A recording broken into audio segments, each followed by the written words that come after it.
Service delivery. It was the largest disaster in U.S. history, or in the U.S. in 5 years.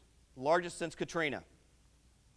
We have to date served over 10 million meals and snacks, handed out more than 6.9 million relief items such as blankets and water, provided 107,000 health contacts. This is where we were doing health assessments, getting people the medical care they needed, or providing mental health support.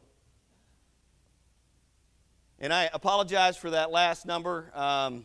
It should be 162,100 shelter stays, not that extra zero.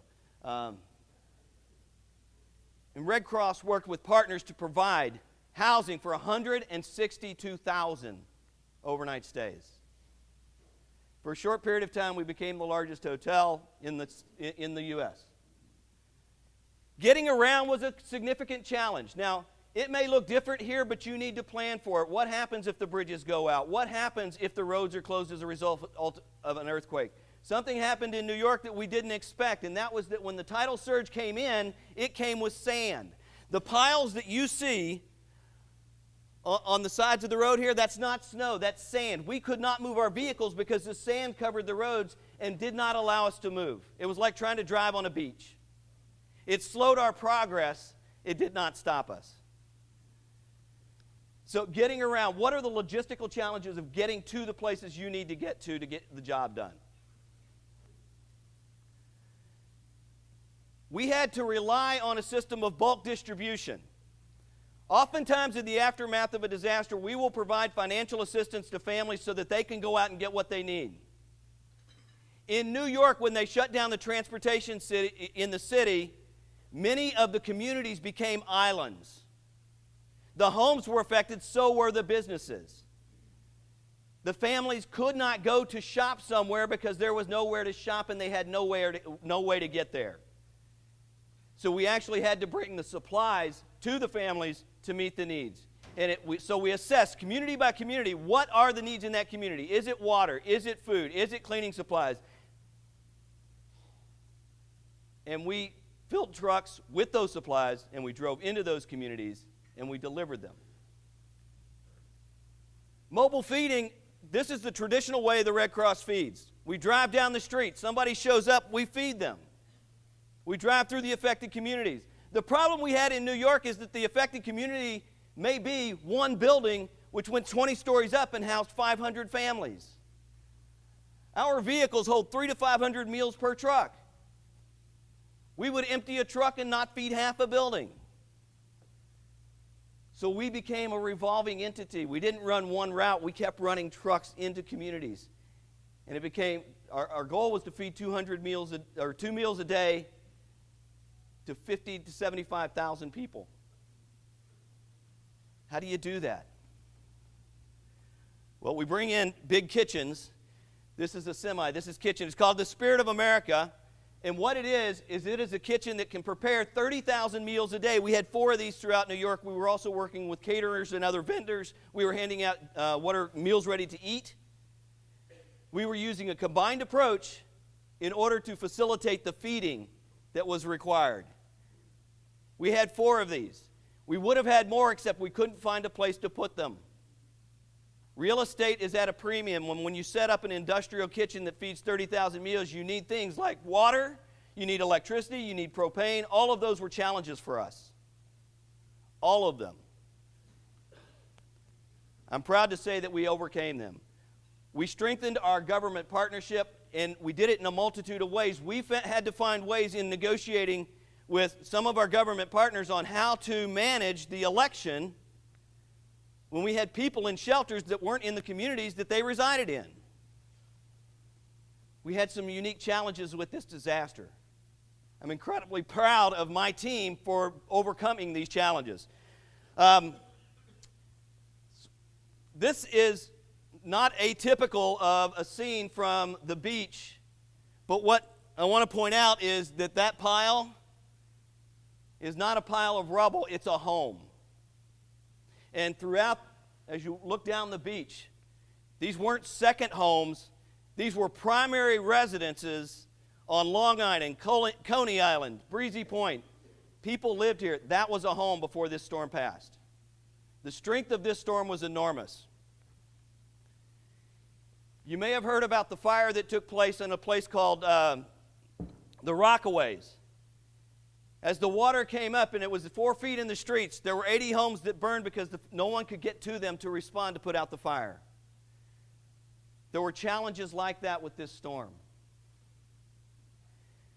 We had to come up with some unique approaches. I told you Thanksgiving was out there.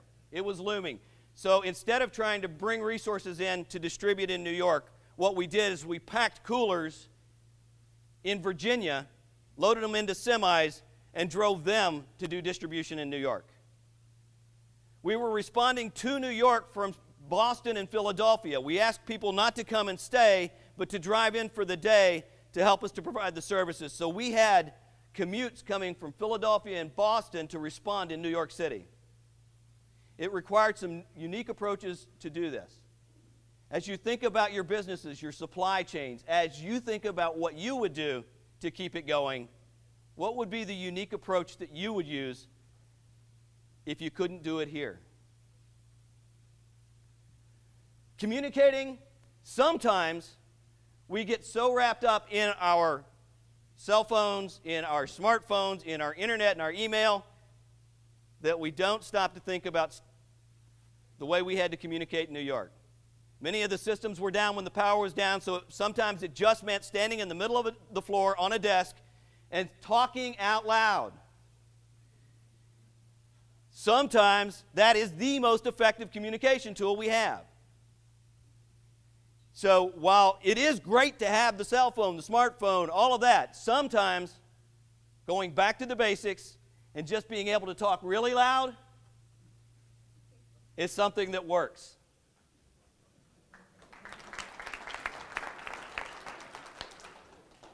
At the peak of this event, I had 4,500 people that had deployed in to respond to Hurricane Sandy in New York.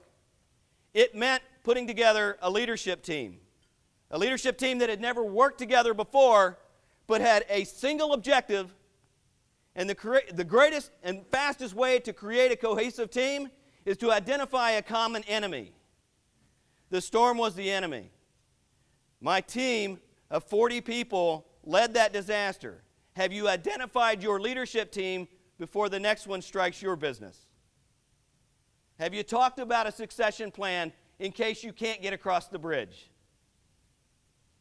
Disasters never happen when you're at home and it's convenient. What can happen here? What can happen here? The answer is yes. And I was asked to talk about how you can plan, how you can be better prepared for the next disaster. And you can't plan for every disaster. But what you can do is plan for all disasters. Communication is key. What is your communication methodology? And is it always going to work? Identify your weakest links. What are the things in your place of business? What are the things that if they break, you stop? Identify them before the disaster. Identify critical activities and create the solutions in peacetime. The majority of the solutions that we came up with in response to Hurricane Sandy did not take place on Hurricane Sandy. They took place at a planning table months in advance. They took place at a drill or exercise that was 2 years ago.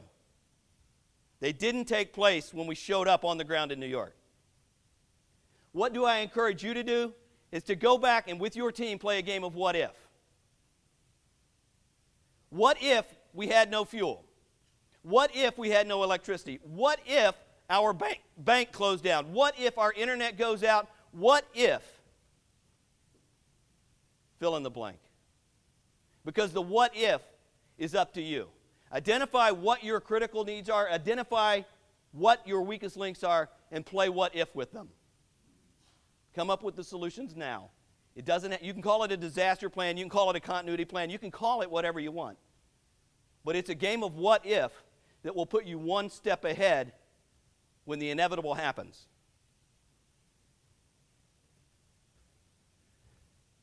Hurricane Sandy was a national response to a major storm. We had the critical things for the American Red Cross as people went in with hearts open, outstretched arms, and we saved lives. And we operated as one Red Cross. But my one Red Cross is not just a symbol or a building. It's the people in this room, in this community that support me. It's the people like Dan, who was on the hiring committee, who hired me. It's people who support us each and every day.